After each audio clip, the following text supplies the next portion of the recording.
and welcome to the Big 12 Mafia College Football Mafia Show. I'm your host, Nathan Bomber Brown. With me on my left, You got it. your right, is Yeah. Bill Farley. Bill, I don't know a lot about you, so why don't you introduce yourself to my audience? Sure. So my professional career spanned about 30 years where I was involved in public finance, joint ventures.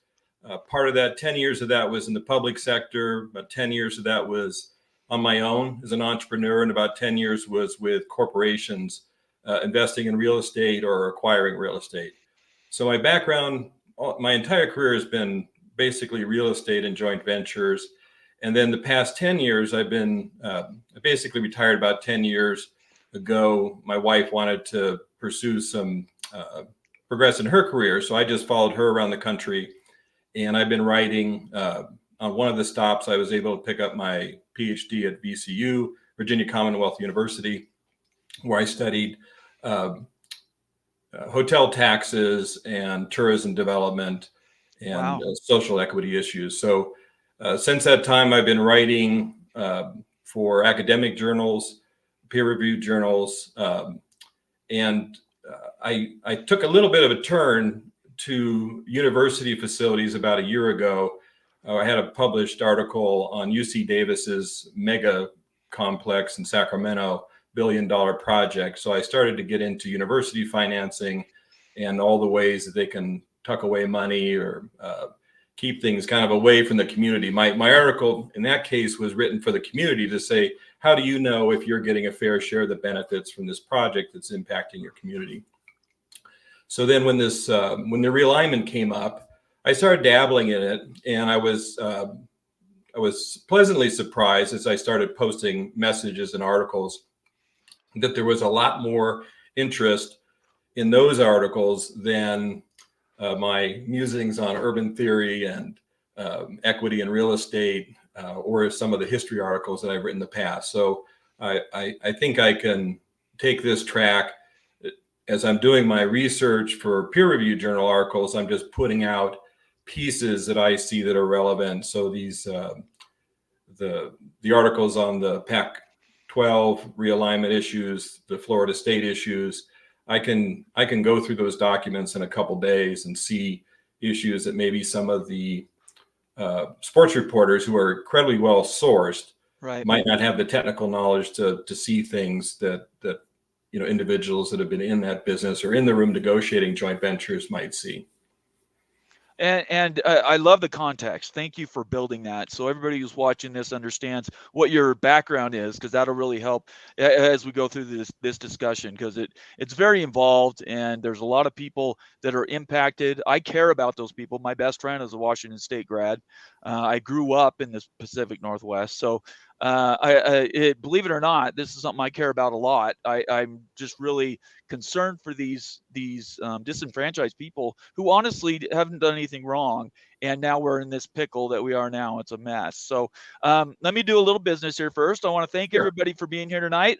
We got 60 people watching this live. I appreciate that. Thank you for coming in on a special Thursday edition. We don't normally do this, but this is really a discussion about Washington State and Oregon State and kind of what their strategy may be moving and possibly negotiating as they deal with the college football playoff access, the money, and everything that goes into with that. So I just want to thank, I bet we have a bunch of new viewers. So please subscribe, leave a comment or suggestion, give me a thumbs up, and really let us know how we're doing. And then make sure you turn on your notifications, both on Twitter and on YouTube. That way you know when we're posting and also when we have shows coming up. Let me just really quick shout out a few people. Is that okay with you, Bill? Oh, absolutely. Okay, so I got Buckshot Kid. He's the first guy in the house. David Hackett, John Dry. These are all members, by the way. Boy, there's a ton of comments. I love it. Patrick is here. Let's see. Sergeant Pickles, one of our contributors, is on the hook, it looks like. Let's see here. Mr. Monkey Says, the Big Lubbock. Glenn Lumen, all the way from the Philippines. And I think Jan Holk is in here too. He's from Slovenia. So we're really international here, Bill. I don't know if you knew that or not, but Jamie Thornton, a very thoughtful contributor. Appreciate you being here, Jamie. Friends Call Me Sean. Stephen Vitt, Benjamin Wahog. I want to make sure I got that right. Wahog, I think. Stephen Vitt.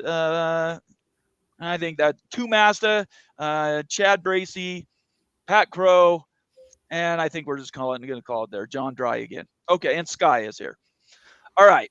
So, and by the way, as by way of announcement, Matt Lovelace might be joining us too. Everybody knows he's been on the show before. He works for Washington State University in the athletic communications realm. When he joins, he can give his title, but we can go through that sort of as the show progresses. If you want to be a part of this show tonight, it's going to be a hard time because I don't have a co-contributor here managing this. If you want to get a comment read for sure, please make it a super chat. I'm not even going to get, unfortunately, probably any member comments just because I'm by myself and there's so much content to cover. So that's how we're going to be handling comments tonight, and I hope that'll work for everybody. Okay, I'm going to share a couple of tweets just so everybody knows the context of why I put this show together. Let me put this up here so everybody can see it. Okay, and I'm going to shrink this down. Okay, here we go.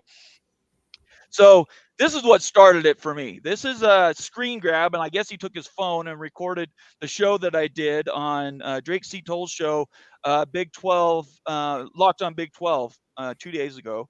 And basically, I was giving just a comment about strategies that Washington State and Oregon State may take as they negotiate with the college football playoff. The timing could not have been worse for this because the very next day, Kirk Shultz actually comes out and tells us what his strategies are. So my advice, it was sort of moot at that point. And the premise of my argument was that I think in any negotiating tactic, it doesn't matter what it is. If you have leverage, you use it, but you don't piss people off at the same time. That's the essential piece of it. I said, be kind, be nice. And people didn't like that very much. And so it got me involved, and I started reading some of the comments as we went down. Let me see here. Matt Lovelace, and he's going to be with us in a second. His comment says, in relation to this article I put out, says, on this, Washington State, Oregon State weren't going to move forward on this inevitable decision until they got clarity on staffing needs and conference configuration, a clear step they're ready to manage the future of the league. That matters to Matt because he's employed by the university, right? If their funds are cut down to like a tenth of what they were making before in the Pac-12, that could affect his job. And I understand how sensitive that is. So I take that really seriously. And then we move along and we come to Bill's post here. And do you mind if I read this, Bill? Is that okay? And then we can discuss it? Sure. Okay. So Bill put this out yesterday. Oh, sorry. This is the FSU one. I apologize. This is the one I wanted to get to. We'll get to the FSU. Was it a smart one? Yeah, yes, it is. Yeah. Okay. Sure. I have a lot of dumb posts. I just want to make sure. No. It's very good. It's very good. That's my mistake. I apologize. Another contributor, I believe she's in charge of an OSU bulletin board, or not bulletin board, but show on podcasts and whatnot for Oregon State. And I couldn't get her to join the show tonight. She had some scheduling problems. But it says, in my opinion, the ACC and Big 12 need to fortify to counteract the big SEC conglomerate. When the ACC falls apart, I could see a scenario where Pac-12, Big 12, ACC returning to a more regionality approach and adding schools where appropriate. Pac-12 could see a return of Cal, Stanford, Utah, ASU, UA, Colorado, Washington State, Oregon State back into the Pac-12 again, basically. The Big 12 would have Midwest and ACC back to East Coast. Voting would remain 3-2. We all know SEC Big want the NFL minor league, let them enough talent to continue to have major college football. Since that time, we had Kirk Shultz actually answered the question specifically yesterday on an article that was put out by Ross Dellinger on Yahoo Sports. And there's a couple key things in here, and then we'll discuss it really quick. These are quotes from Kirk Shultz. So he says, we've been an Autonomy 5 school and have resourced ourselves at that level for 25 to 30 years. Just because we were left standing in musical chairs, we just don't feel like we should be relegated by no fault of our own. All right, we'll go ahead and start our conversation there. So what kind of a position, negotiating standpoint, because that's what we're talking about tonight, Oregon State and Washington State can put together through Kirk Shultz to negotiate a better, I don't know, better situation, I think is the best way we could describe it. And I'm going to lean on your expertise in this because you know the business side quite a bit better than I do. But kind of what are you thinking about that? Well, you had posed a question, I think in one of your tweets where you said, what's the end game? And then maybe right, I did. Yeah. Maybe they're the same thing because you've got his discussions right now with the playoff, the 6-6, 5-7, but just starting with the end game. So I would say Oregon State's end game is exactly the same as it was August 4th when the Pac-12 blew up. So they want survival money so they can spend at the Power 5 level, and they want relevancy. Now, how do you get relevancy? You get media exposure, you get scheduling with Power 5 schools, and you have a conference affiliation, ideally, with a Power 5 conference. So now in the last 6 months, and so I'm an Oregon State honk. I read the message boards. I organize our March Madness tournament on one of the message boards. I went to the cross country regionals. I'm going to go down to the men's basketball tournament. So I'm constantly following interviews with coaches, players about how things are going. And during the last 6 months, we have got no help on any of those fronts that I just mentioned. There has been no help. So I know we're being an obstructionist now, and we're not being nice now, but in terms of the last 6 months, I thought with the Pac-12 negotiations for the breakup that one solution might have been for those schools to schedule us. Power 5, have some of the Power 5 schools schedule us over the next couple of years, 2, 3, 4 years, so we would have a solid Power 5 schedule. Right. And you have to think that every school that left had us on their schedule already, they had openings, and yet Cal is the only one that we had that joined us for next year. So we had 4 Power 5 teams on our schedule, and we're leaning heavily on G5 schools because no Power 5 schools really came and raised their hand and said, yeah, we'll schedule you as an independent. So we didn't get any scheduling help. In terms of media exposure, I'm not aware that we've got any, ESPN, Fox, the folks that tank the conferences. I think we would take a no money media deal, but we haven't had any that I know of media offers to televise our games on ESPN Plus or any other platform. And of course, we don't have any conference affiliation discussions going on.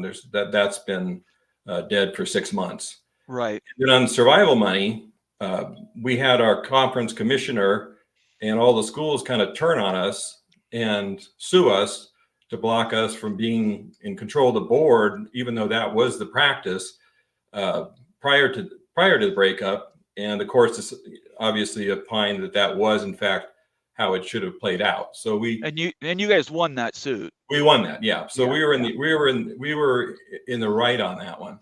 Sure. So over the past 6 months, we have gotten no help. So when you get, when your house is burned down and you're living in a shack, and then, now the college football playoff is saying, well, we'd like to take your car too.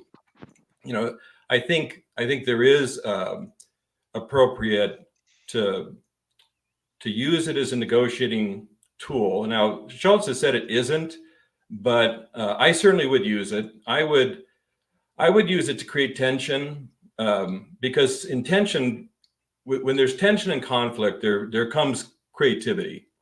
And I can think back to when I had a negotiation in my career where I had to negotiate a deal to keep the NBA Kings in Sacramento. And their first offer to the city of Sacramento was to do this large entertainment center that we had to fund that would raise money for them to be able to pay player salaries. Right. And I said, no, we're not going to do that. We're not in the entertainment business. We'll have to look at something else. So when we said no, and Memphis was in the wings, the amount of creativity that came out of that was community, worried about losing their team. The Kings, thinking a little bit differently. And from that became a lot of ideas on how we could structure something that worked for everybody. So I have no issue. I would throw a monkey wrench into negotiations like this with a college football playoff. And I would think it's also a benefit to the Big 12 and the ACC, because as we've thrown this monkey wrench in, you're starting to see how the Big 10 and the SEC are organizing around this, and that might accelerate what they're going to eventually do anyway. So I think it's good for all the folks that aren't in the SEC and the Big 10 to create some tension and conflict in the negotiations. And again, the end game though is the same thing. You know, if ESPN, I imagine if ESPN came in and offered media, you know, some type of platform to televise our games, if some of the conferences step forward and say, hey, we know you have your schedule this year, we'll schedule for the following year, we'll give you a P5 schedule. I think you would start to see a loosening of Shultz's position on that. So I wrote this down. You saw me, right? The creative tension I've not heard before. And I'm sure that's more of it's a negotiating tool that you use. But what's the difference between tension and obstinance? Because right now, this is a third party, right? Yeah. Luckily, I'm the biggest advocate for you guys to be in because my school was left out for 50 plus years, right?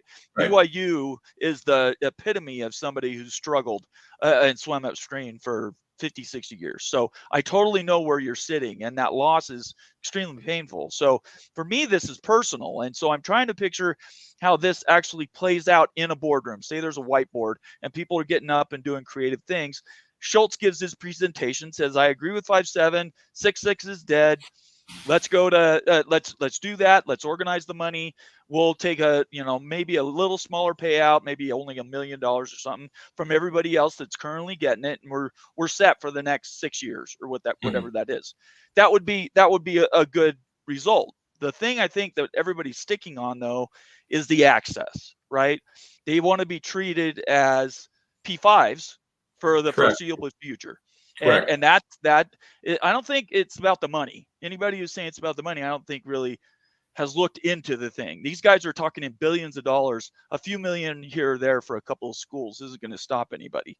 But I do think that access or that treatment, respect, you might even use, it's going to be swimming upstream. And I just can't see, even with creative tension, how they can leverage how they can pry their way in to get that, because nobody else is getting that besides Notre Dame. There's not one other school out there that is getting that access that way outside of Notre Dame. And there have been power conferences that have folded and schools have been left floating. The Big East left several schools in the lurch, right? Cincinnati, for instance, USF. So it's not like this hasn't happened before, and they didn't get the money or the access. So what makes Washington State and Oregon State different? Well, I think, we don't know what's going to happen in the next 2 years. So sure, that's true. So I think having a structure where the PAC, it could be a PAC 8, it could be a rebuild to meet the minimum requirements. Right. I could envision a scenario where the ACC has some issues, loses some definitely teams. That's, I think, your best bet, actually.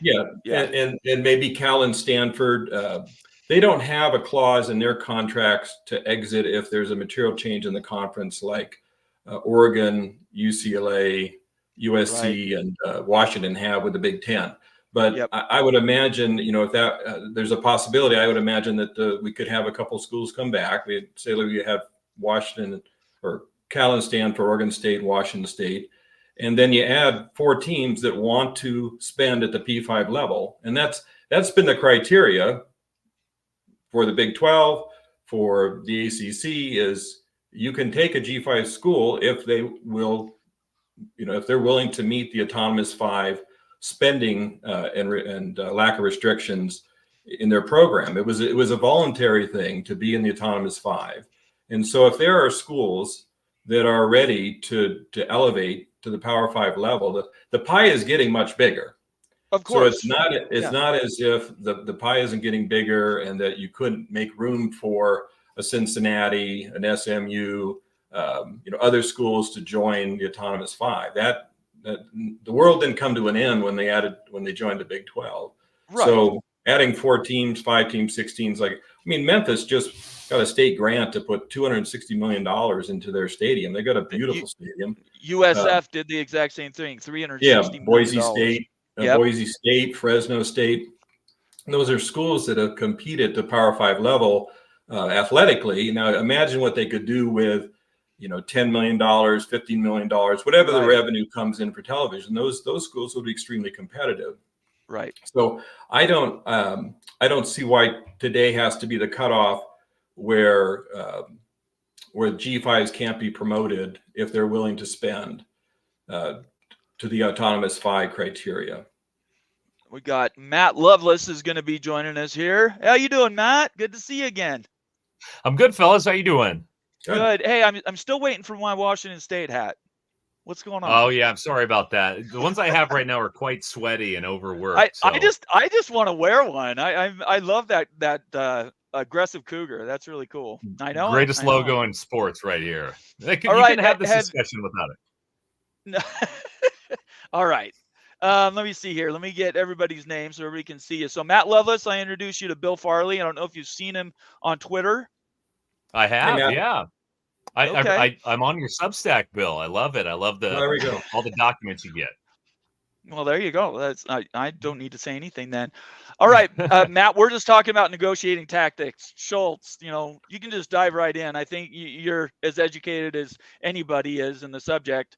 Bill was just basically saying having in a negotiation create tension to basically not force, but encourage creative change, right? People to think outside the box, come up with solutions that might not have been there before if you weren't put in that position. You work for Washington State. Give us kind of, and I'm sure you've been in the room where Schultz said, this is kind of what we're going to do.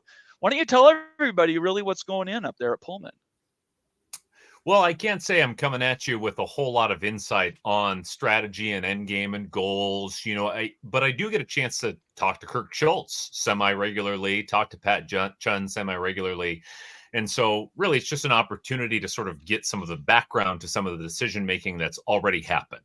So that's largely where my insight comes from. But, hearing from Schultz, I saw your comment yesterday, and just if people are wondering sort of how I came to be in part of this discussion, just sort of the framing of how things are going here. And we have these meetings. I'm on the athletics advisory committee here at Washington State. It's, as I keep saying, it's called an advisory committee, but I'm not advising anything really. We're learning. You're just there. Well, and I would say part of our charge is to talk in places like this so that people sort of understand perspectives. And I think that's really what we do in this committee. So, yeah, I think that it's, in simplest terms, it's about surviving the best way we can. And that's largely been the messaging behind the scenes. There's a little bit of good cop, bad cop that goes on. That's an oversimplification, but just to wrap people's heads around it, I think Schultz is very optimistic. Behind closed doors, he's optimistic. And I said to you in a reply on Twitter, he's been really diplomatic with us and with anybody that we've seen in his conversations. Chun, in this analogy, has kind of been the bad cop, where that optimism gets tempered, saying, okay, we're optimistic and we're going to survive, but it's not going to be what it was. And so a lot of our conversations sort of revolve around where in that middle ground between what we've known and what we can get, can we have survivability and success? And so I think a lot of the decision making and strategy here is about getting the best version of survival that we can get. How aligned, and you either one of you or both can answer, how aligned are your two schools? Are they talking constantly?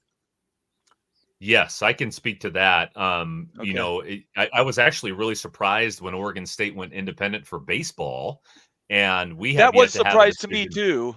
Yeah, I thought they'd go to the Big 12 and say, let's just play baseball. But And their profile obviously is much better than ours, 3-time national champions, and their recent history has been such that a lot of people will want to play them. And the thing, just baseball specific, I know that those non-conference schedules are actually pretty easy to cobble together, but it's those games in April, May that are really hard to create weekend series with people. So I know they're still working on something like baseball. I say aside from that, Washington State and Oregon State are totally in lockstep. And I think that any decision made goes both ways. President Murphy and President Shultz are talking, Scott Barnes and Pat Chun are talking.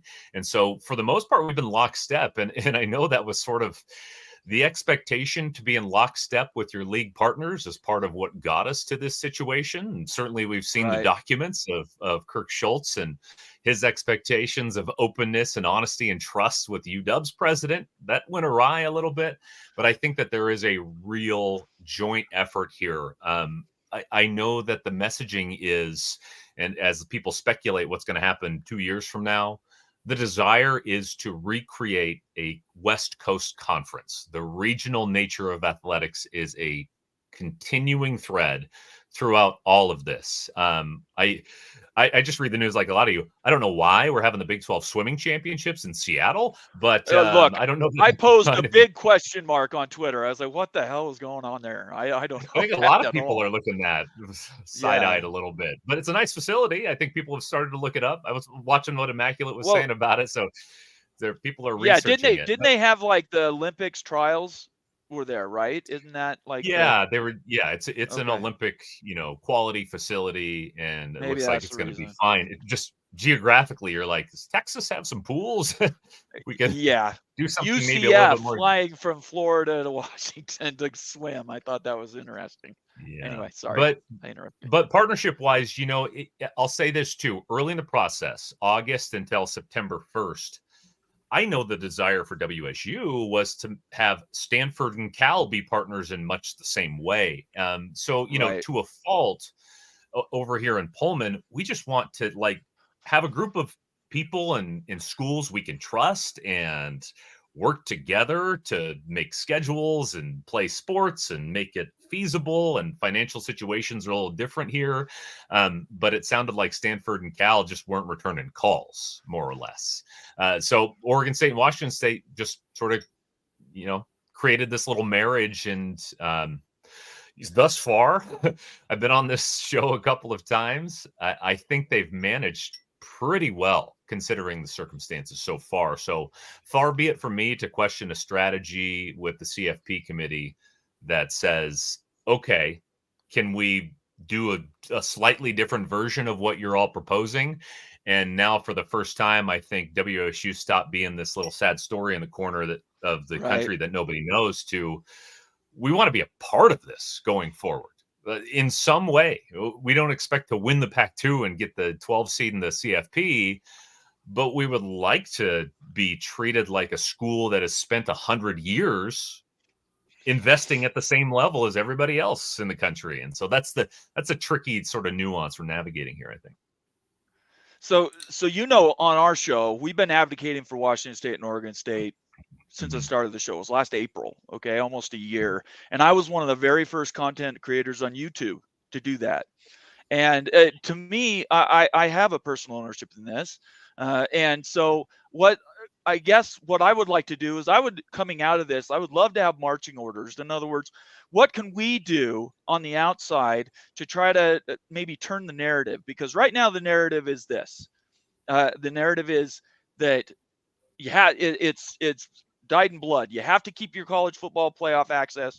You have to stay P5, which no longer exists. And you need an increased payout. The new deal, if it gets approved, is $15 million a team, roughly. And there's some guesses they might get between 10 and 15, and that would be fine. But as I was telling Bill, it's not the money, right? Or it's more about that guaranteeing that access. And he put it in his article. I mean, that's a quote that nobody else has to put words in his mouth. And so, Bill, we started talking about this when Matt joined. Let's just talk about that for a second. So you're in the room with him Tuesday, which is the next management meeting. What are you doing? You've put this out into the papers. Now everybody knows what you're negotiating stance is, how do you get from A to B? Well, first, it's not going to happen at that meeting. So they're having discussions right now, and there's lots of dialogue going on behind the scenes, and trading votes, is a thing. It's not unethical. Oh, sure, absolutely, yeah. There are probably other dimensions that are being discussed outside of the college football playoff and the permanence of Oregon State and Washington State going forward. So I would be trying to get my deals lined up before the meeting, so that the meeting is really just a perfunctory presentation.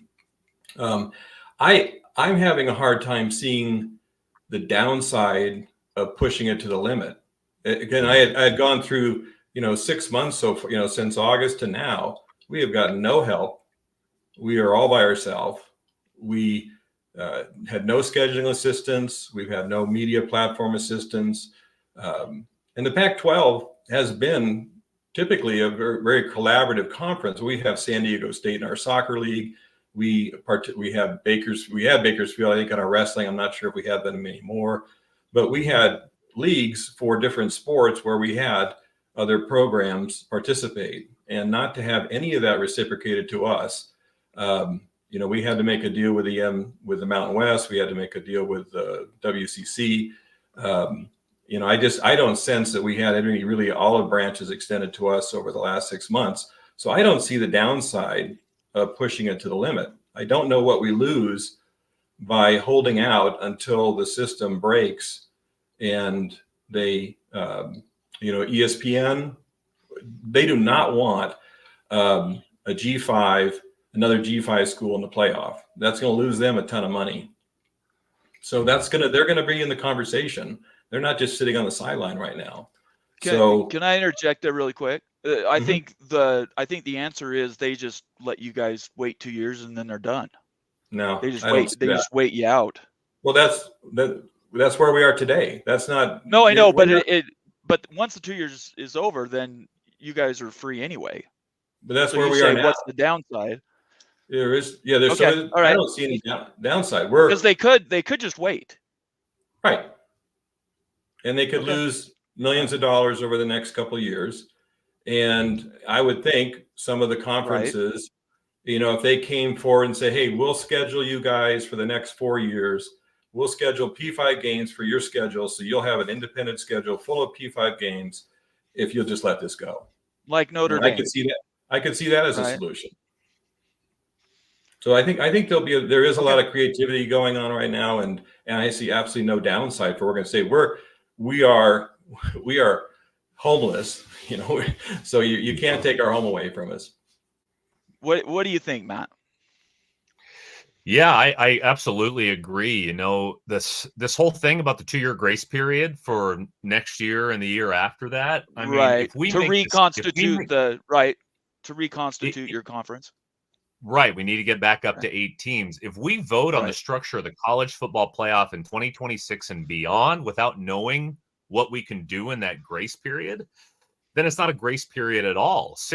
We're 6 months away from that grace period starting. So I think to a lot of us, it feels like, well, if we're making decisions about 2026, we need to get to a point where we can ask for some things. If indeed, I mean, what is a conference with Boise State in it, or a San Diego State in basketball? And, is that Power 5? Maybe that's that quadruple A sort of best G5 league, but not quite Power 5. And we're trying to redefine all of that. So I'm sitting here thinking Shultz and Murthy have to fight this. And Shultz, especially at the CFP level, to make sure that we have some assurances by the time we rebuild or move somewhere else that we're a part of that conversation moving forward. I think that there's just a bit of fear that we're rewriting the rule book for a couple of schools that don't fit in any category right now. And so that's sort of my thought on that. I don't think there's any delusions about being Power 5, at least as the system exists right now. But I'll just say the line that we keep hearing is it's about positioning ourselves for the next round of realignment. I would say, of the 1,000+ NCAA schools there are out there in all of the divisions, all but 25 should be watching real closely to what Washington State and Oregon State are doing when it comes to protecting schools that are not in that upper crust. And that may include a lot of ACC and Big 12 schools as well. I think there's some SEC schools and Big 10 schools should be watching this as well, because there are a lot of programs. I just don't see Mississippi and Arkansas keeping up with the Joneses in this new Power 2 structure. And, I can't imagine that when the Big 10 and SEC get together, they're thinking about equal revenue sharing and making sure the poorest programs remain in this Power 2 structure. And I do think the Big 12 should be looking at this very seriously. I don't see the Big 12 situation. I think it's getting closer and closer to Oregon State every day and Washington State. So I was advocating for that for the longest time until the thing finally came due on August 4th. I wanted those two schools in the Big 12, and I think they're the best fit. I mean, their regionality. I mean, BYU's used to playing you guys. Obviously, Utah, Arizona, Arizona State and Colorado are. So I don't think that it's a stretch to have it in the conference. I think as you look at the dominoes that have to fall, everybody knows right now it's Florida State, right? Florida State is the one that's going to dictate really what happens carry on with the ACC. Do you have a moment to speak to that, Bill? I mean, you put that one tweet together, and I thought it was really remarkable. Well, I've looked at two. They've got two paths going on right now. One that Sportico broke about Project, I might butcher the name, Osceola. Is that the correct pronunciation of it? It sounds that I remember that. Yeah. Yeah. So they have that private equity piece that they've been exploring for a very long time, and it seems to me it's very stale. It's not coming together maybe like they had hoped to, because they've been at it for over a year and we haven't seen anything concrete. So I think there's some element of that they're trying to. Obviously, the end game for them is to raise enough funds to pay an exit fee and exit their grant of rights. And ideally, it'll be a settlement that'll be much lower than the $500 million number that's been thrown out there. I'm sorry. So you got the private equity piece, and then you've got another track, which hasn't been reported so much, is that they have a bond issue coming out for facilities they need, $500 million. Right. And with their cash flow, they might be able to size that up a bit to $600 million, $700 million, in order to contribute additional money to that exit fee and that strategy. So now the things I'm saying to look for is that bond issue is approved in December. So we should be seeing the bids go out any moment now. And when they put the bids out, they're going to identify what they're going to be using the money for. They've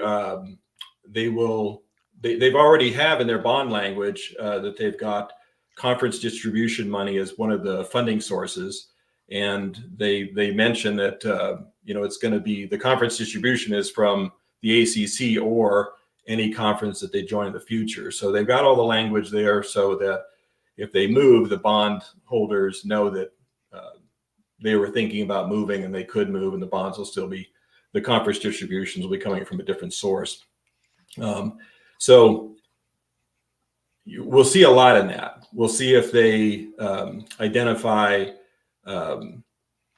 exit fee grant of rights as a source or a use for the funding. We'll see how much extra money they've been able to raise, and then we might see if the state of Florida comes in and backs the bonds.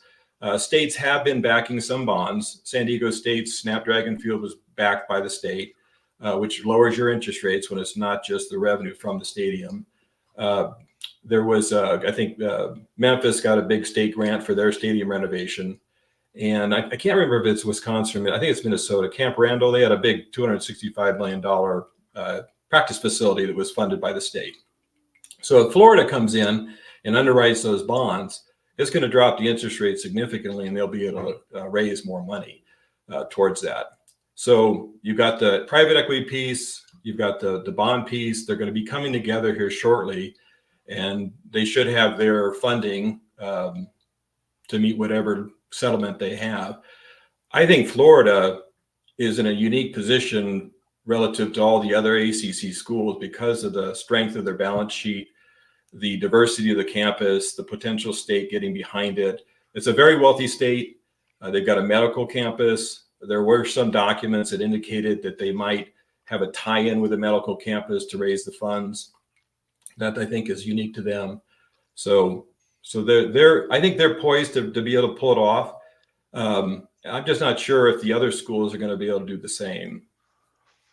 So I'm just going to, I don't think I need to read it now. You just went through it. I did post the link if you want to see Bill's post. He posted it yesterday. I would go to the comment section, everybody, and go through that. Basically, Florida State they're on a path to fund their leaving, depending on the fallout of all their lawsuits. All the news that we've been tracking in realignment for the last 9 months leads us to believe that move is imminent whenever they resolve their legal disputes, which means now the ACC is at a tipping point, right? There's been reporting in the last 24 hours on Greg Pflugar's show, and I believe it was a report in Yahoo Sports, but I might be wrong about that, that said basically UNC and Clemson would be right behind them. They're looking at their legal strategy, and then they're coming up with some money or potential plan to get the money to leave. So if those three schools leave, that then leaves a gap on the ACC, right? And that would be a perfect opportunity to bring in Washington State and Oregon State. Do you guys think, and I'll go to you with this, Matt, do you think that is your best of all options, is to get that invite to the ACC? It's hard to answer that question, in part because of the uncertainty with how leagues like that will survive with whatever the SEC and the Big Ten are planning together. But, I'll bring up the regionality point. I'm sure any decision is going to be based on financials, of course, right? We're already in a budget deficit here, and we're trying to fund facility upgrades. I think we're going to be paying for our press box for another 15 years or so. So there's a lot of those considerations. I would imagine following the money ultimately will be the decision, but there's such a strong desire to keep college football regional. Maybe that, as we know it, at least in football, is sort of destroyed at this point. I every time somebody talks about the ACC and the Big 12, I get no inclination from this side that is something that they really want to do. However, if the checkbooks come and if that's the way to fund the athletic department, and truly what I want people to understand here is a lot of this is about keeping people here who will lose jobs. A lot of people that I work with as a very, very part-time athletic department employee, there's a lot of really nervous people who are writing resumes, and some who've left because for more secure things. We just had a volleyball coach who left for West Virginia, and we were like, West Virginia, man, we lost to a West Virginia volleyball program. And so all those types of things are just, now we have to hire differently, and now we have to cut budgets, and now this can't be there, and maybe even my very, very part-time job isn't as valuable to them anymore. So all those things coalesce into this idea that they'd love to keep it regional, but they do need the money. That's like the longest non-answer you'll get on that question. No, it's good. Terry Kane, and I need to do this really quick. Everybody that's watching, I know I got a bunch of new people here tonight. Please subscribe. Follow us all on Twitter. Turn on your notifications so you know when our show's on. The subscribe button is right at the bottom of the screen. Just click that and give us a thumbs up while you're thinking about it. I'm expecting my normal people to be doing moderation for me. I don't have anybody here at Mission Control with me. So Terry Kane says, and I think this is a very good question, a carry-on effect of all of this. What happens if ESPN drops the ACC in 2025 so that they have more money to fund what everybody now knows is their main conference, which is the SEC, because we saw what happened to Florida State? Well, I think that means we have a G6 because they're not going to be able to compete with a Power 2, and I think Big 12 is next. I think we end up with a G7. We have a group of 7, and we're going to have a Power 2 if all this money continues to concentrate on the top 2 programs. I think the Big 12's got you had 4 years left on your contract? No, we're through 2031. Okay, so you got Yeah, we got like 8 years. But just really quick as a counter to that, Brett Yormark just today was having meetings with Big 12 people. They're going to be down in Dallas. That's where everybody's meeting this next week.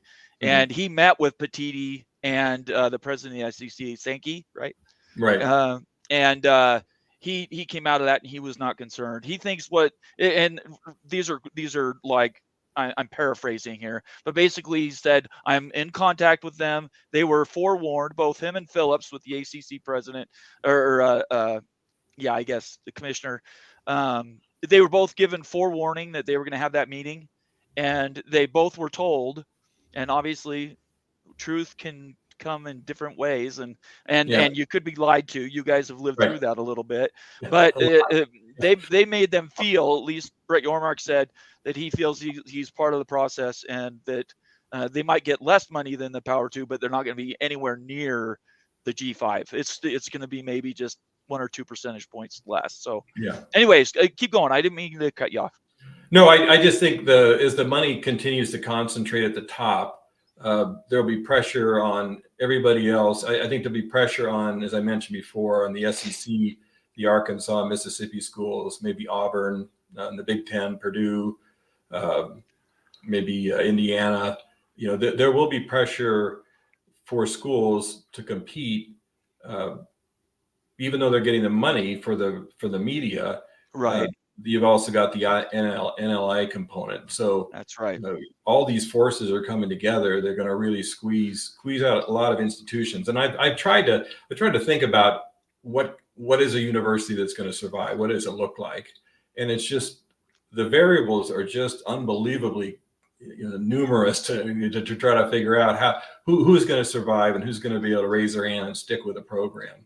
Because even if you have a athletic director that wants to play ball and wants to be in the big time, and maybe UCLA is a good example, where he had a chancellor that's disinterested, athletic director that wanted it, and I understand that it's good for their own career to be a member of a Big Ten conference, but I just don't see UCLA hanging with the Big Ten and being able to be competitive. And once you not everyone's a Big Ten is going to have winning records, and there's going to be a bottom half, just like the Big Ten's West Division. You're going to have a lot of programs that are just going to be in the doldrums for years. And I just don't know if UCLA made the right decision to join that program, because they just don't have the enthusiasm for sports at UCLA for football.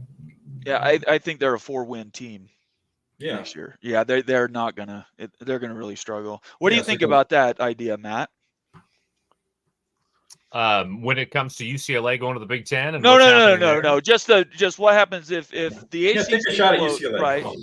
I don't care if you can take a shot at UCLA if you want. I'm just wondering, because I'm projecting, right? I'm trying to anticipate what's going to happen on some of these things. I track enough of these courses that I think I'm pretty informed with the stuff that I'm looking at.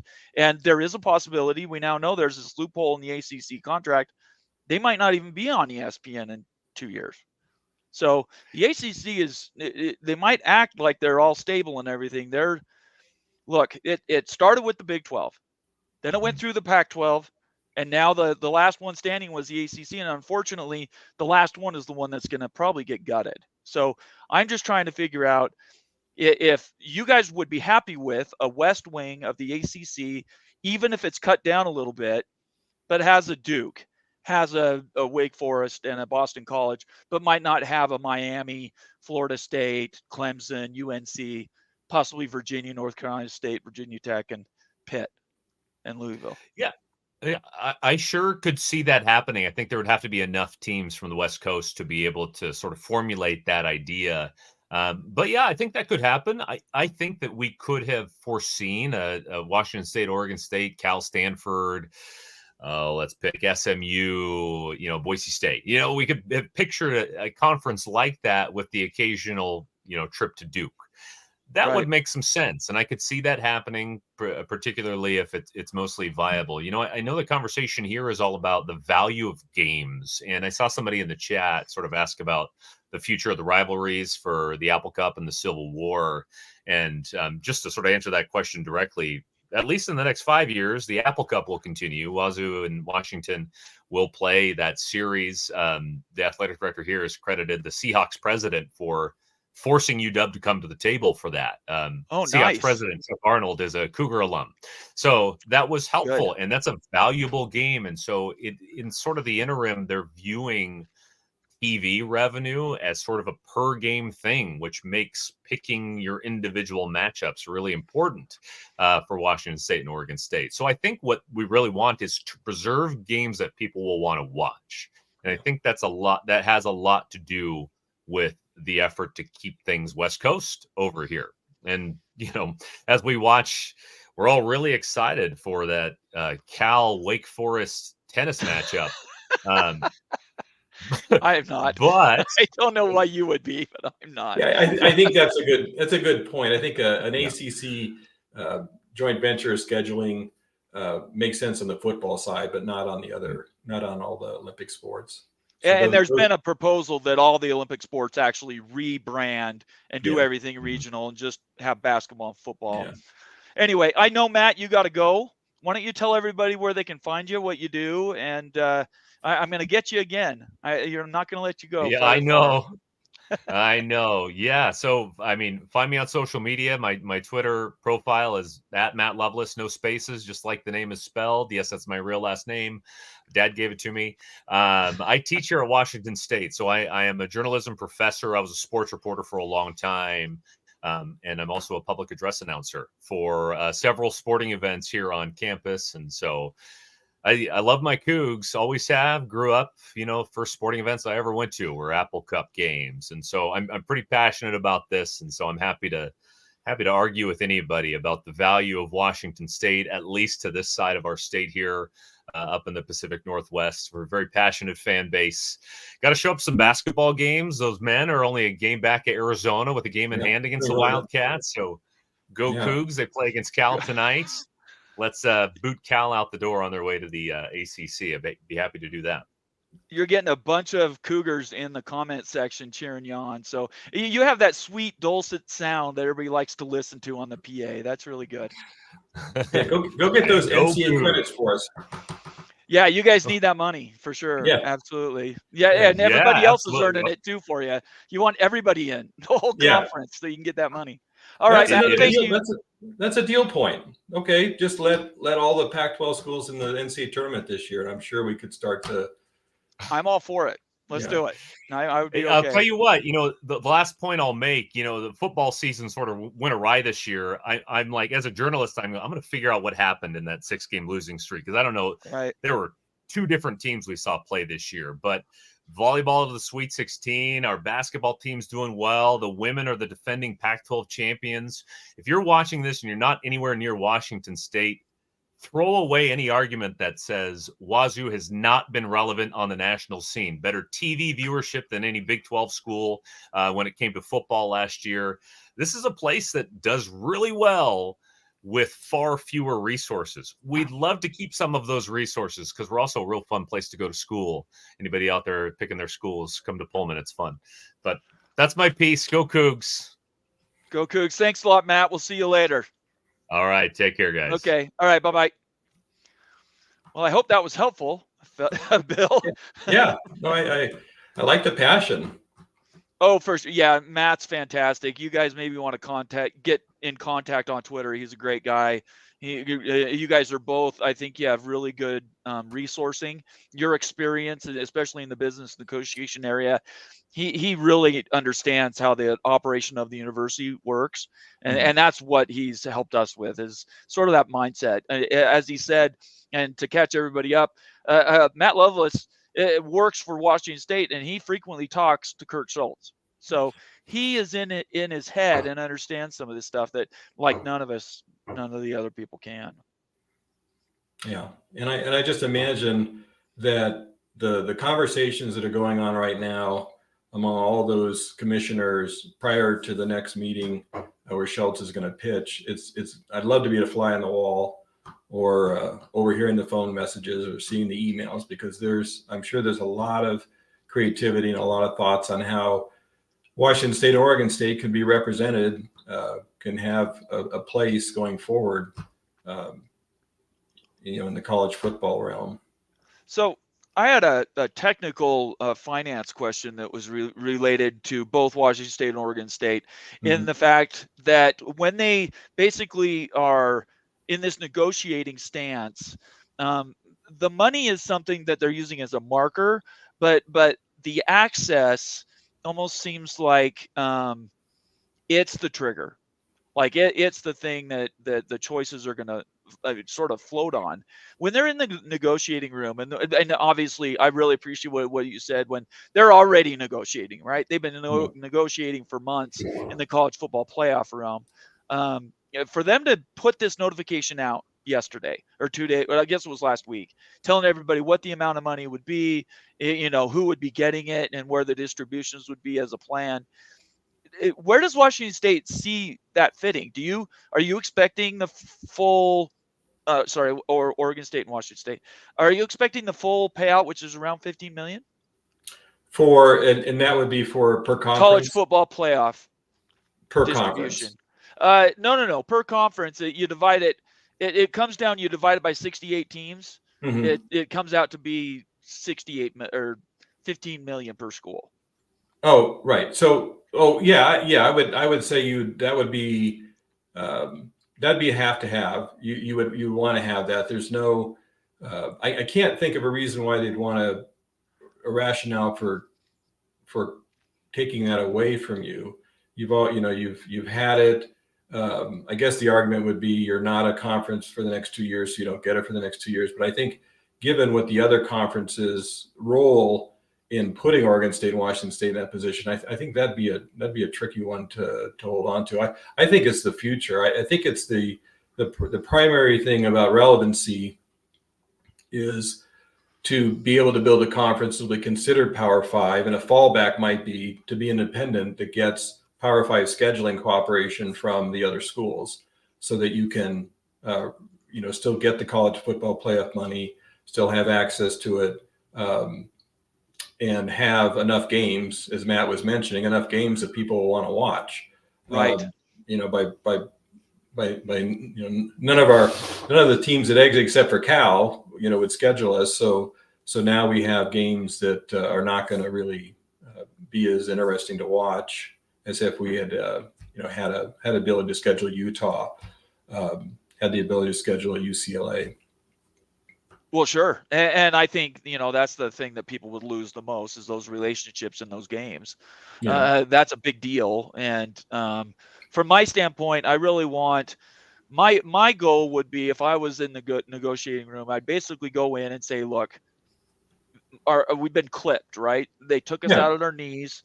We really, the one thing that we have control is Shultz. And just as a sidelight, I think it's comical that Shultz ended up being the one that was sitting on the CFP board, and it wasn't like the president of Utah when they left to go to the Big 12. Because if Shultz, and I don't know the president of Oregon State, but if either of them weren't sitting in that position on that thing, I'm not sure you would have retained that vote. There's questions whether that lawsuit that you won would have given you the seat de facto. And so I just find that interesting that it just I'm a little fuzzy on this, but I think we got that. I think Washington State got that seat because the Oregon president left. I think the Oregon president was in that seat, and I think they left.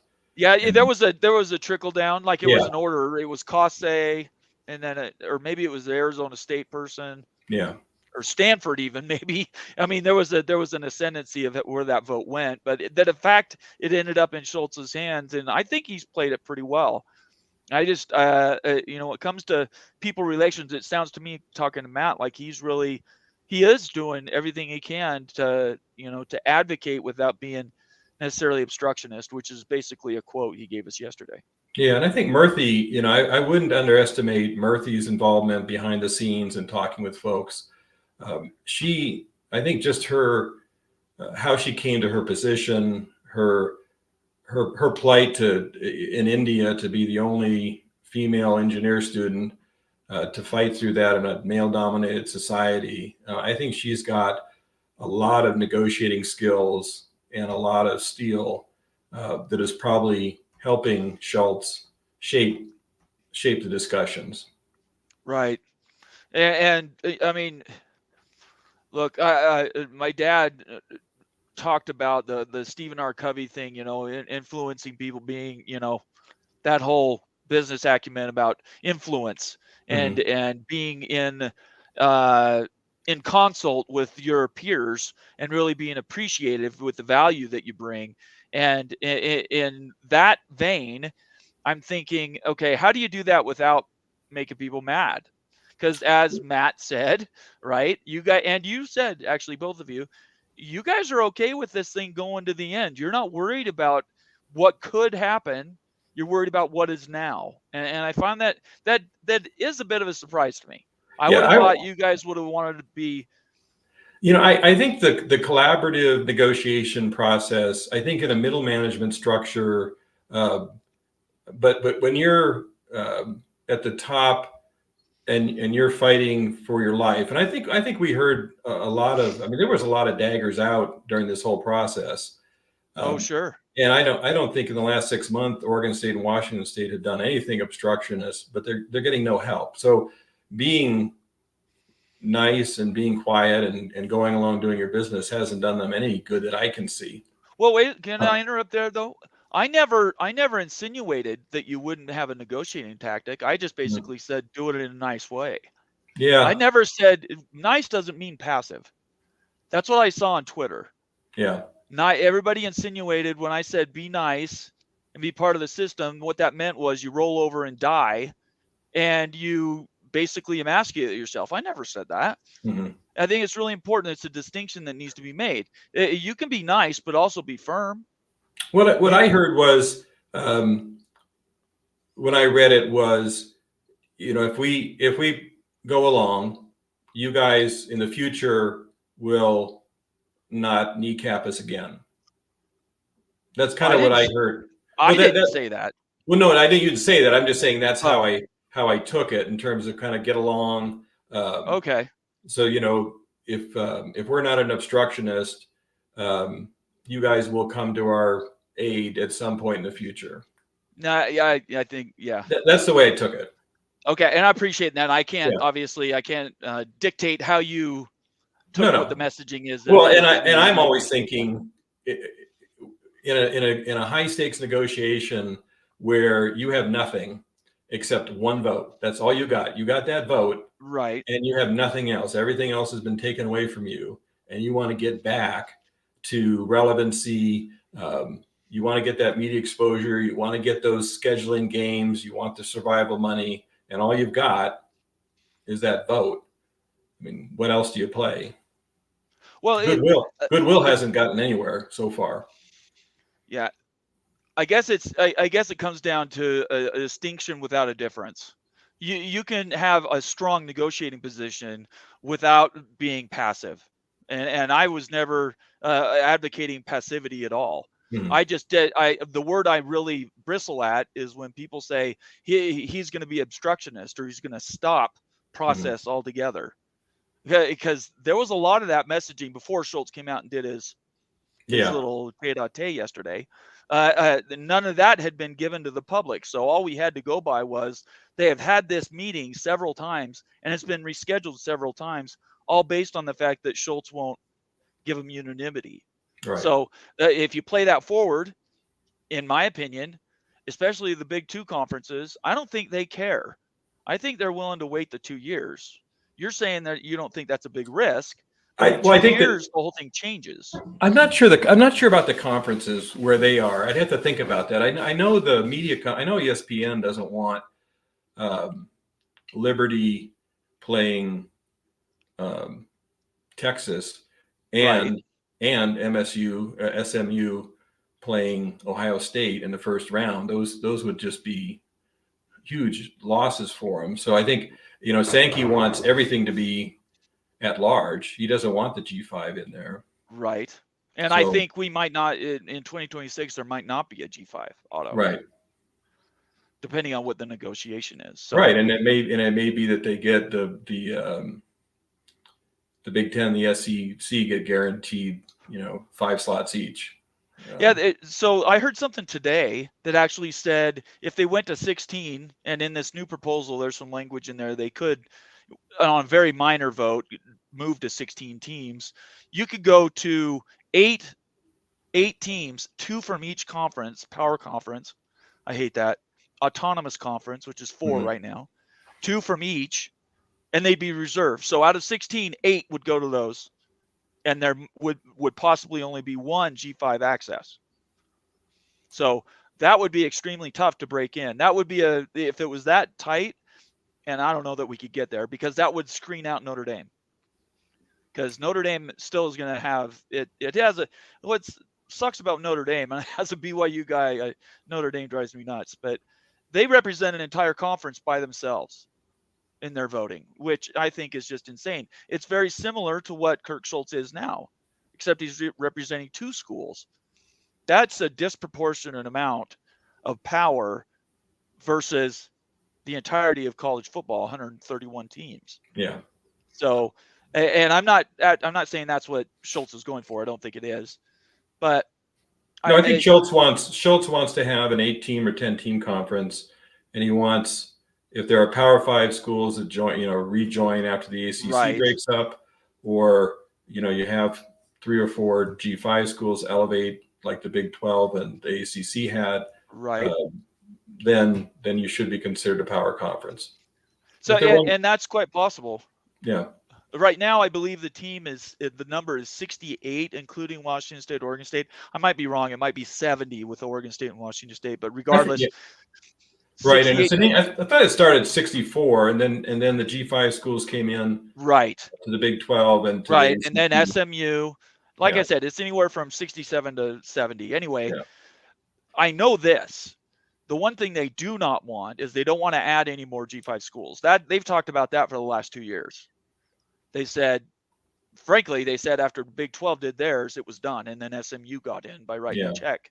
But that they don't want to add anymore. So the concern to rebuilding a Pac-12 is you would be adding, mouths to the trough, and that from all the messaging that has been publicly put out, they don't want that. No. They don't want to divide that share up anymore. Even though the trough is getting much bigger.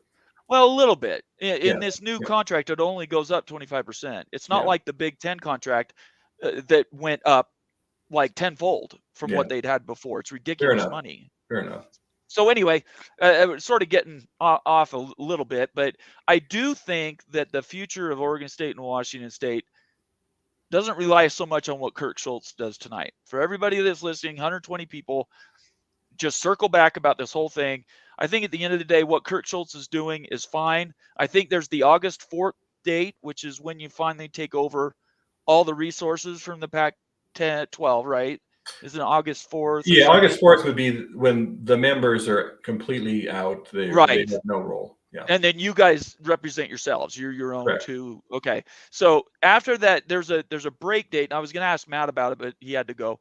There is a break date. I can't remember if it has to happen before or after that would enable that to be better for the college football playoff negotiation.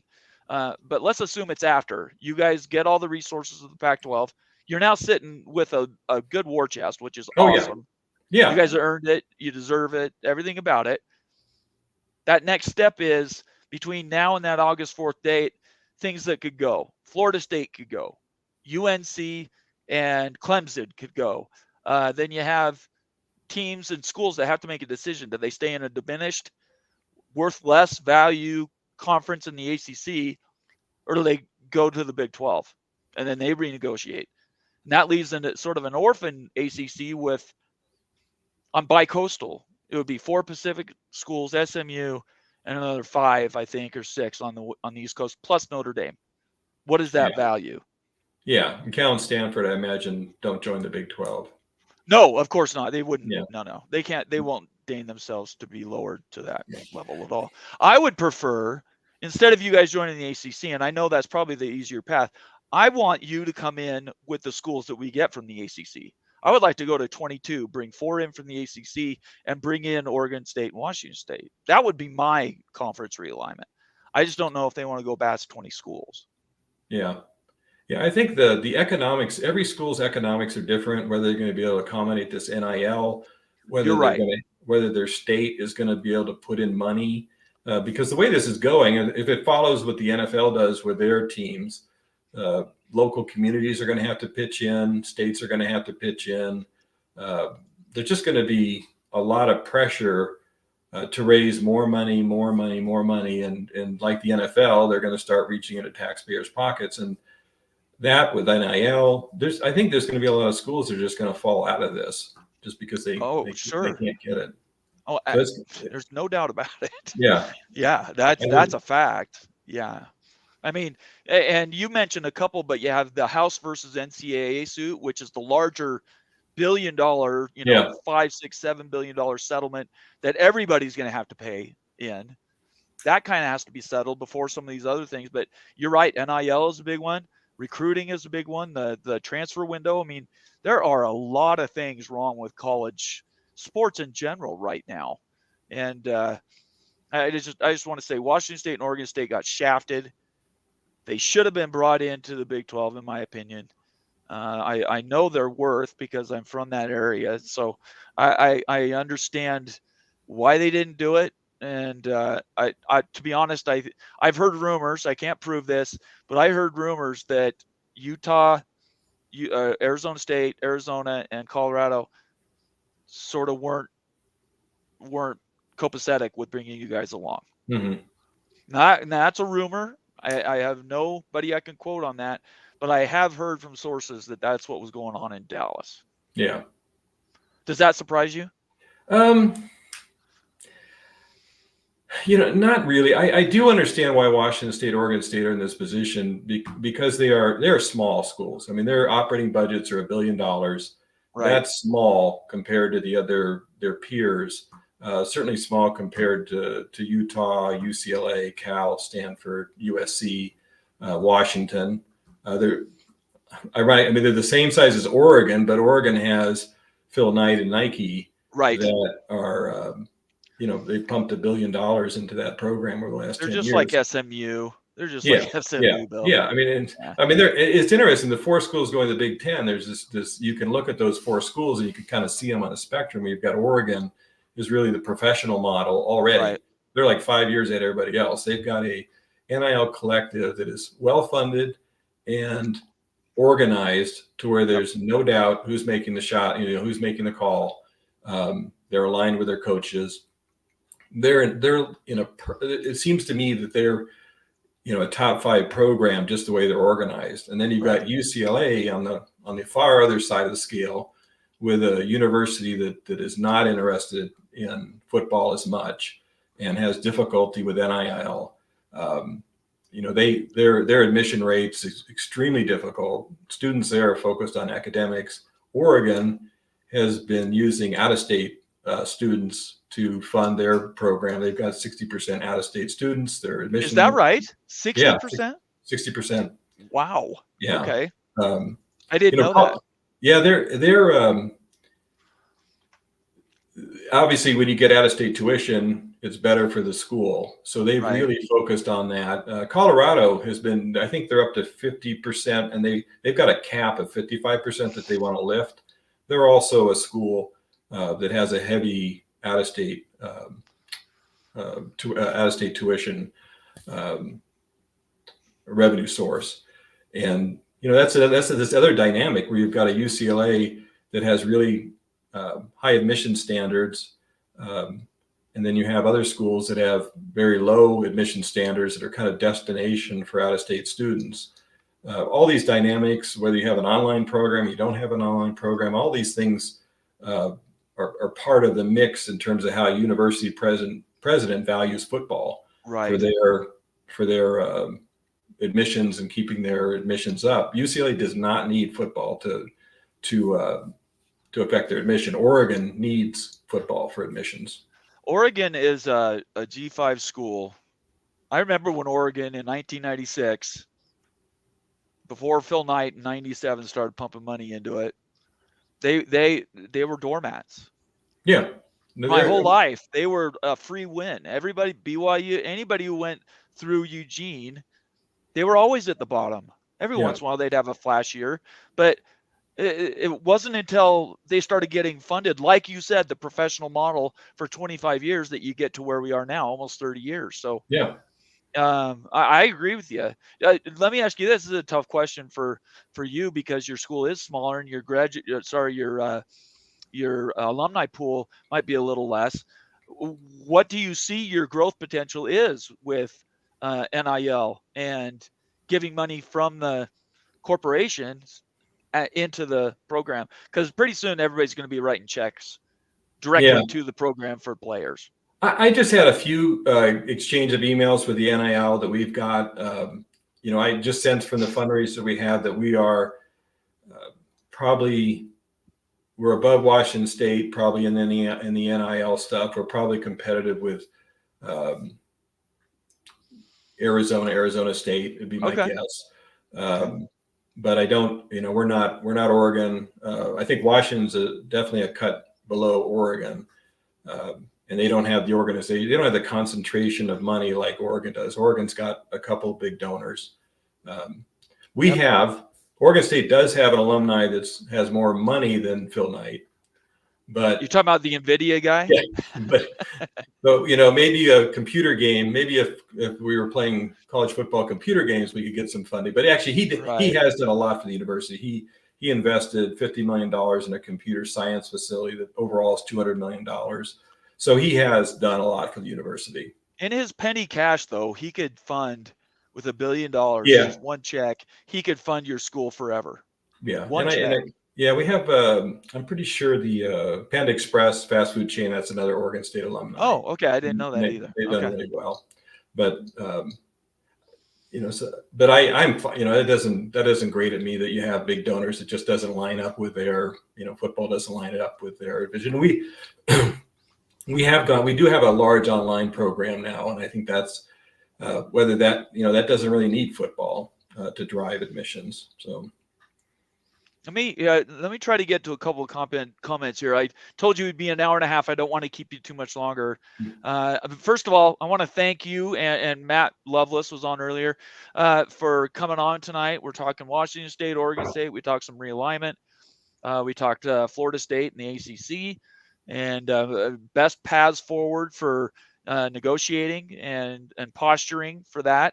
I hope we've answered most of those questions. I hope I've explained myself in the clearest way I can. If you still don't understand what I believe, I can't do much for you. I'm sorry. I've done the best I can. But I think we've explored really all the avenues that we could get there tonight, and I really appreciate your time. So if you don't mind, can we answer a few of our questions? Sure. Yeah. That'd be great. First of all, there's 120 people watching this live. I want to thank everybody for being here. Make sure you subscribe. Give me a thumbs up, and consider being a part of the Big 12 Mafia family. I'm going to run that video really quick. This is how you can sign up and be part of the Mafia family going forward. Let me run this really quick. Want to become a member of the College Football Mafia family?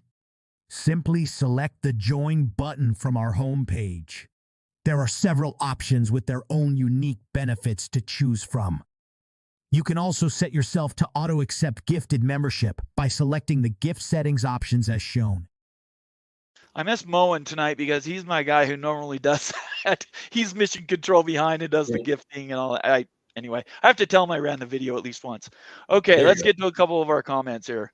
By the way, these comments, guys, they have been amazing. I just have not been able to track them. I asked if anybody wants to get their comment read in the next 10 minutes. It'll have to be a super check, so I'm not going to be able to find it otherwise. This is the first one I starred right at the very beginning from Benjamin Wehage, and I'm not sure. He says, what do you think the probability of potential future scenarios for Washington State and Oregon State are? And then he gives a few here.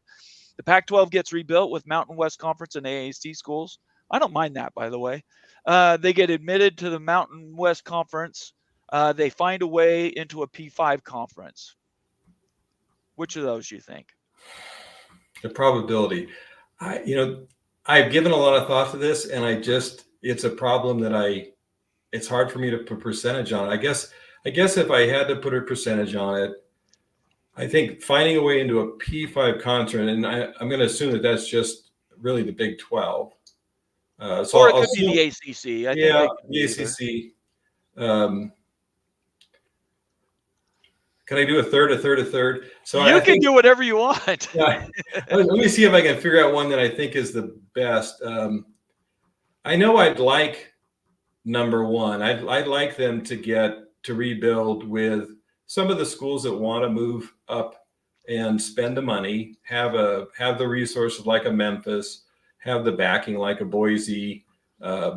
Fresno State's got a lot of backing. I mean, I'd like to see Las Vegas. I think that's going to be a key school in the future with all the sports in that town. I think they're going to attract, if they were in a higher level conference, I could see them doing really well. So I'd like to see number one, whether they can pull that off. I don't know all the details of our current scheduling contract with the MW, the Mountain West, if that precludes that. But all hell breaks loose, and I would say they go for number one. It's going to be the priority, and then 2 is the fallback. Okay, and then the third one is just sort of in that your default position. You'd love to be just Yeah, it, right? Yeah, I think the scheduling wise, I can see the Big 12's concern with us. We're kind of out there, and they're not easy places to get to. That is true. Yeah. We have an airport in Provo, so their charter just leaves out of there. But you're right. A lot of these schools, I think in Kansas, for instance, you have to fly into Kansas City and drive to Manhattan, and that I don't understand that at all. But yeah, I could see Portland building a stadium for Oregon eventually. It seems like a waste to have, if you're going to have Michigan, Ohio State, Florida State, visiting. To bring them into the state and have them go to Eugene seems like a total waste of activity, the economic vitality that those visitors bring. And also, if you want to have people coming to the state and spending money, Portland's a much better place to catch them. But space is limited there, right? Where would they possibly put you're just talking about an airport, or are you talking about a stadium? A stadium. Okay. Oh, I'm thinking about putting a stadium in Portland. Okay, yeah, and then them playing like what, every third home game or something. They could play all their games there. I think. Oh, really? Yeah, because Oregon and Oregon State used to have to play games in Portland because Washington wouldn't, and USC they wouldn't want to come to Corvallis or Eugene, so we had to play in an old baseball stadium because they didn't want to make the trip. So I don't remember that. Yeah. For some reason, it doesn't stand out to me where the games were played. So. They might have played. I was there in the late 70s, early 80s. There might have been one game where we played in Portland my years, but I know before that they did that. Okay, that sounds reasonable. Don James was the coach, years and years ago at Washington. I guess that I do know. Yes, yeah, I'm a Washington homer. So so that was his thing. That. Here's another one from Dan, sorry. Hello, everyone. Looking at the chat and agree that Washington State and Oregon State get picked up by the ACC after it gets picked apart. We talked about that. They are good. They are too good of schools, and they have a West Coast pod already, so root for Florida State. What do you think about that? Are you kind of hoping for that instability, or is it risky? Oh, yeah. Chaos is our friend. Okay. The more instability, the better for us. We need things to get shaken up a few times, and I think Florida State is going to do it. They're going to have the resources to be able to pay, even if they can't get a good settlement. They're going to get out. Yeah, I think they're Big Ten bound.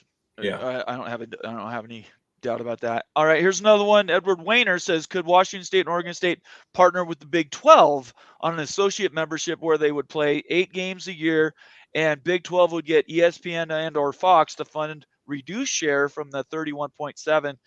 We talked about this a little bit. You did mention the Big 12 several times.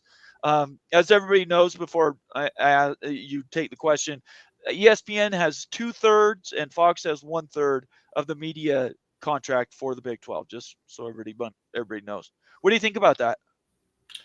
Well, I would, even if they could, we could be their at a conference partner and get exposure on those networks. And then I think the reduced share could be significant, because we need the Power 5 schedule, we need the platform, and if you've got how many teams now? 18, or where are you up to now? 16. 16 teams. 16, so you've got yeah. You've got 32, 38, 48. You've got a lot of non-conference games. So throwing 8 games to Washington State and Oregon State, and I imagine most of this would be away at your place. That would be a great deal for Oregon State and Washington State. Yeah, I completely agree with you. I think you're right. Jamie Thornton, who's been a great contributor to my show. Good to see you, Jamie. And my question is this: is there anything left after Notre Dame, FSU, UNC, Clemson that has value for the big in the SEC anymore? Do they look down at what's left after that as trash? Sorry to sound mean. And I would add to that, and this comes from Immaculate on my show, one of my contributors. His idea is that once the big brands leave, Notre Dame stays, reconstitutes the ACC, tries to fortify it, possibly even joins the ACC, and then that conference stays a power conference. But then they keep their independent scheduling track that they currently have now. I don't know. I kind of think if the ACC loses the big brands, they're in real trouble. But what do you think? I haven't really looked at all the rest of the schools in the ACC. I'm just rooting for it to destroy itself. That's all. I love that. I gotta tell you, I absolutely love that. Let's see here. Get to a few more comments. Dennis Hattie says TV lost its place as the premium medium for advertisement, and the rates for any content outside of NFL games has declined significantly. And maybe that's part of the reason why the college football playoff negotiations didn't get the big bounce everybody was expecting. Everybody was expecting it was going to be close to $2 billion, and it's at 1.3. That's a significant difference. Is that, you think, economy based, or where do you, because college football and the NFL are the two biggies in sports in the United States? Yeah, so I don't have a great read on the media portion of it, and like Bob Thompson has. I don't have that read on it. I do think about, this is just one more pressure point for a university to consider. They've got, and I'll say a university. So you've got all these athletic departments, and think of them as a federal agent. They're all little federal agencies. No federal agency wants to die. No federal agency wants to take a cut.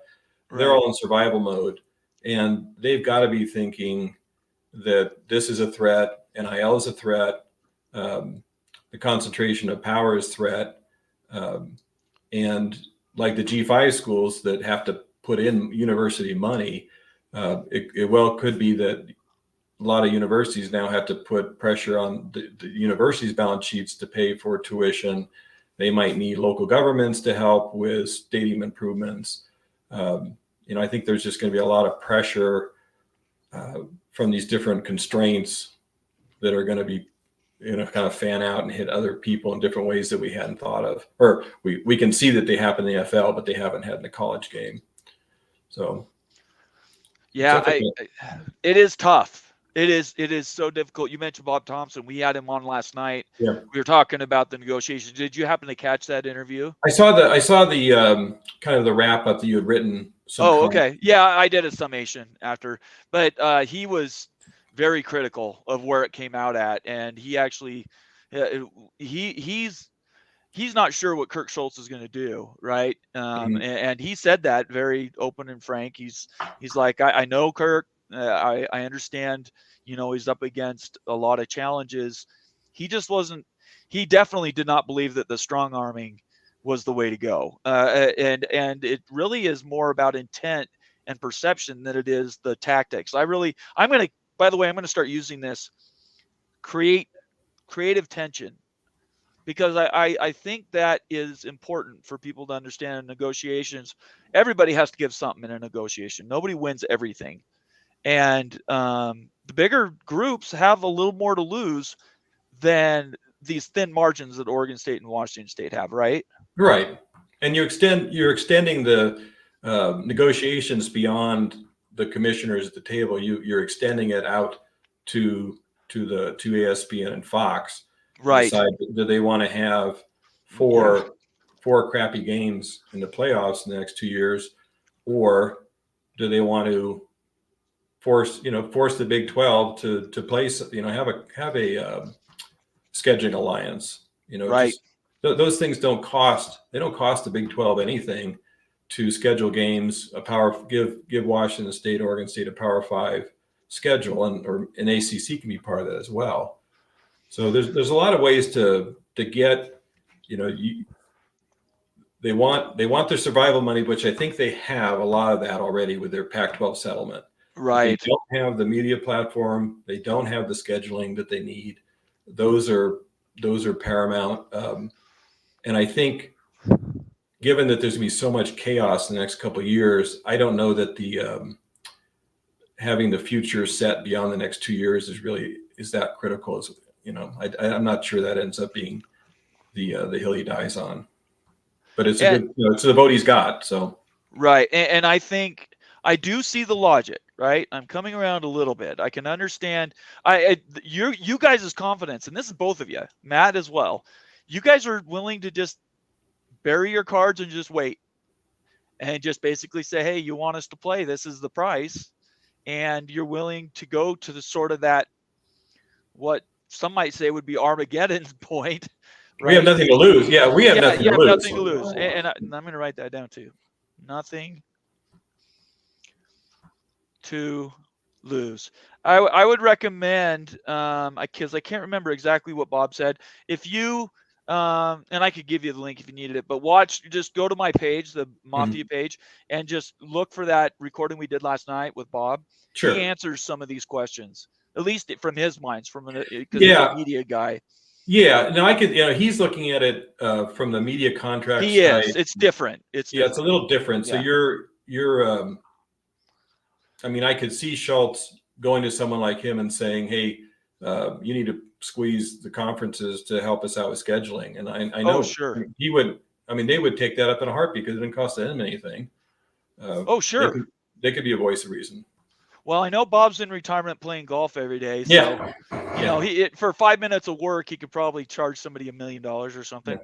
Yeah. Clint Moses, one of my members, just happened to says, anytime somebody uses my name, I always try to catch the comment. He says, Bomber knows how tough it is on the east side of Washington. Just all my cards open. I'm from Richland, Washington, Tri-Cities, Washington. Bred and still call myself a Washingtonian, even I've been in Utah 27 years. So this stuff is really important to me, and I'm not going to let it go. This isn't going to be the last time we talk about Oregon State and Washington State. All right, I have one more comment, and then we are out of here.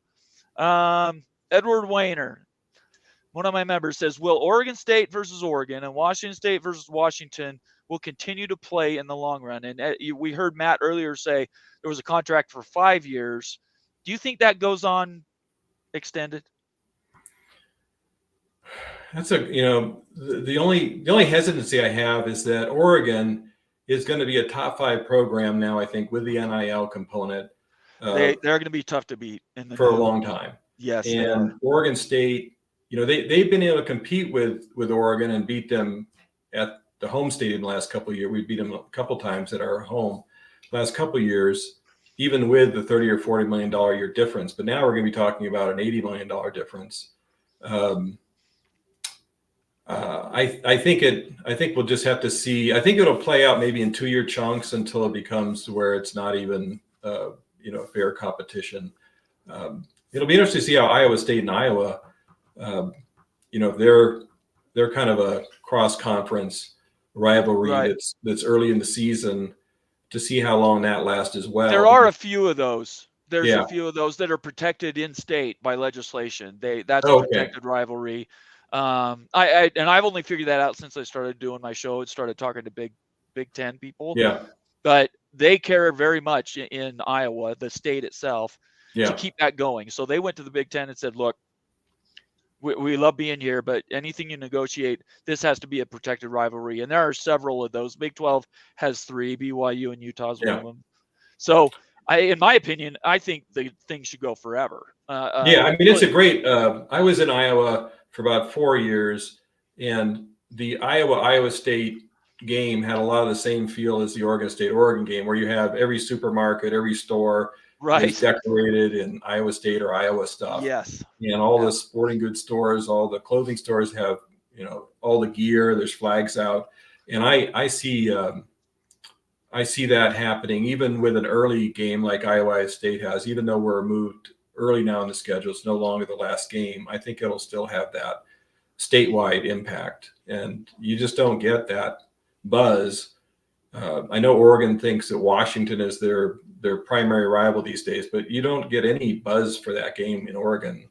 That's more because it wasn't a rivalry. Yeah. It was never.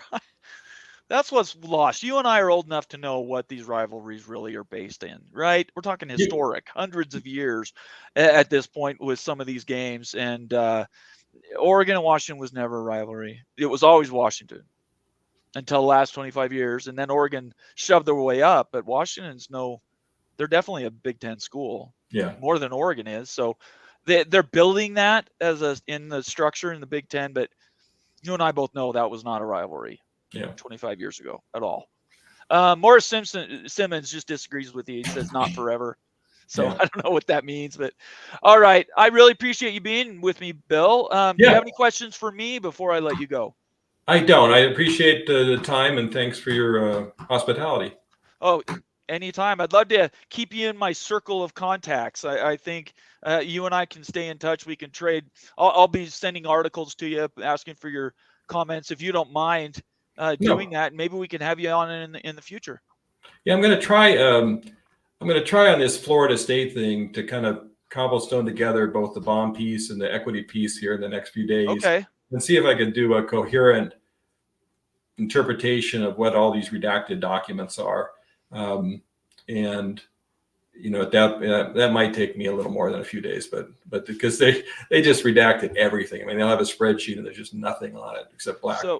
So I have a super group that I've created with people that have been on the show or been contributors, lawyers, people that are in media and in general practice in Florida and national, Actually, I'll add you to that group, and you guys they can answer your legal questions if you have any, and I'm sure you can answer a bunch of their business type, because a lot of the conversations we have, and that's why we have these shows, is people don't understand the interoperability between the operation itself, but how it's impacted by the greater things. And that would be the conference and then the college football playoff. And that integration, there's not a lot of people that do that. So as long as you're okay with that, I'll add you to that group, introduce you, and then I guarantee you they'll be able to give you information that might help your search.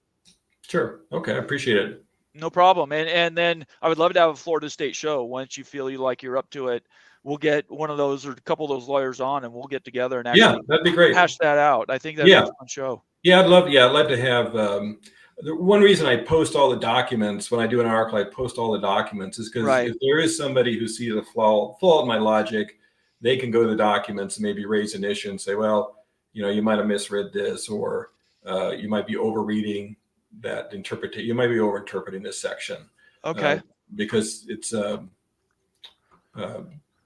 when I was negotiating, I had bond counsel that could tell me what the legal issues were with the bond. You'd have financial experts. You'd have a whole team of folks that I could just rely on to put together term sheets. So it's always great to bounce stuff off other people. I completely agree with you. That's what we do here. Thank you very much. I appreciate it. We will sign you out. I'll do a final call sign after you're done. I appreciate your time. I don't want you to think I take you for granted. And we'll stay in contact, okay? Go Beavs. All right, go Beavs. We'll see you later, Bill. I appreciate it. All right. Well, everybody, we're 106. If you're still here, that means we did something interesting. I appreciate Bill being with me tonight. We had a great show. Matt Lovelace coming on was an extra special gift. I wasn't sure he was going to be able to make it, so him being out or included is really cool, and I don't want him to think I take it for granted. You guys are awesome. I've been trying to answer your questions as you go. I did tell you that I wasn't going to be able to sort of mission control this very well, so I apologize if I missed any good comments. I'm just looking here to see if there's anything else that's come across that I could answer. Jan Hulk, all the way from Slovenia. What time is it there, Jan? It's going to be like 4 in the morning or something. He says, Big 12 needs time to grow rivalries, then they will be just fine. A lot of schools that are on power, let's see, a lot of schools that on power will be close. I'm not 3:10 in the morning is what he says. I'm not sure what you mean here, Jan. I'm a little lost, but yes, I think the Big 12 does need to build rivalries, just to answer your question. He said my name, Bomber, so I'm going to put that on there too. You guys, this has been awesome. Please subscribe. Give me your thumbs up. Leave me your comments. I'll try to get to them. This is an ongoing conversation. And I just hope that everybody understands that no one voice dominates this. No conference commissioner, no media person, no president of university. It's an ongoing conversation, and we're all going to be a part of it, and we're going to have disagreements. There's going to be things that we look at, but I really want to make very crystal clear, especially when it comes to Washington State and Oregon State, I am in your corner. I'm doing everything I can with the platform I have access to promote you guys being in a power conference. Okay. So it doesn't matter if you hear me say things that you might see it sound like are disloyal. I can't control that. I'm just letting you know that's where my heart is, and that's what the purpose of this show was tonight. And I hope I've shown that. For everybody else that's been here, thank you so much for your time tonight. I really appreciate it. Please join us tomorrow. Tomorrow night is our party night. I've got my whole team there. We might have some guests tomorrow night at 7 p.m. Please subscribe to this channel, and then follow me on Twitter, and you'll know when those shows are going to be coming on if you turn on your notifications. Other than that, guys, I really appreciate it. Thank you for your time. Consider joining and being a member. I'll run that video real quick, and then I'm going to be out of here. Everybody stay out of trouble, and have a great night. We'll talk to you later. Bye-bye. Peace.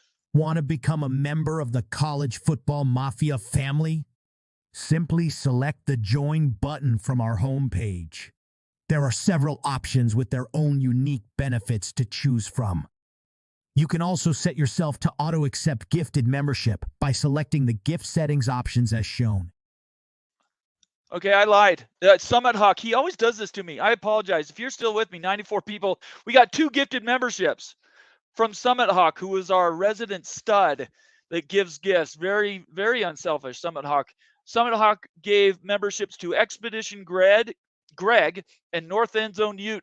Please thank Summit Hawk, you guys, and then think about paying it forward. Give somebody else a month membership. That's what we're all about here. It's community, and we have, I think, in my opinion, one of the top 2 in all of college, creator space. I think us and Greg Flugar have the best shows. There's obviously others that have contributed to our success, but I don't put us. We're not a shade behind anybody, honestly. And we all work as a team. Creators support each other. Yeah, let's just keep this thing going. Everybody have a great night. Now I'm out of here, and stay out of trouble. Okay, peace out. Bye.